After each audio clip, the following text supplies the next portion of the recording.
So we're not going simply to save babies' lives, physical lives. We want to, of course.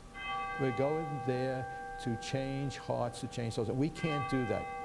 Christ, God can do it, but He can do it through us and with us. He needs us. He needs our permission to do so.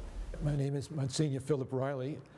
I'm a priest for 49 years. And this morning we had a Help Us God's Precious Infants prayer vigil at Queen of Martyrs Church. We had the Mass, and following the Mass we had Adoration of Blessed Sacrament, exposition, and then we went in a rosary type procession escorted by the New York City Police Department to All Women's Medical Pavilion, which is an abortion clinic. And at that site we prayed 20 decades of the rosary and then returned to the church for closing benediction. So we started from a parish at Queen of Angels in Regal Park. It was the first prayer vigil. We went to Choices. We had 1,000 people came on the first prayer vigil. And the media was there, and it was something different. Anyways, it was totally legal, totally acceptable.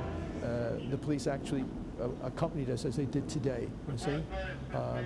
And it was the beginning, because from then we would then go the following month to another abortion clinic with a prayer vigil, and we'd leave a group behind at the place where we were the previous month.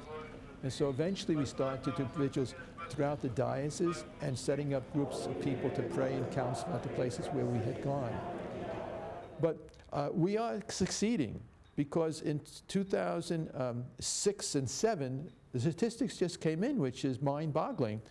The amount of babies that were born in the United States was the greatest amount of babies born in 1 year in the history of the United States, even more than in the baby boomers' years.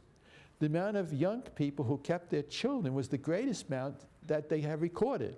Now, that tells you something. And then I said the Gallup poll that was just taken and released this past week shows the majority of the Americans are now pro-life as opposed to pro-choice. That includes both men and women.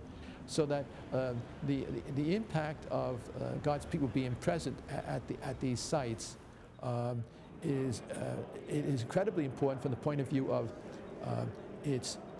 it is what Jesus wants. We are doing the work of Christ. He's doing it through us, with us, and in us. And the people are really becoming Christians because you're loving your enemies.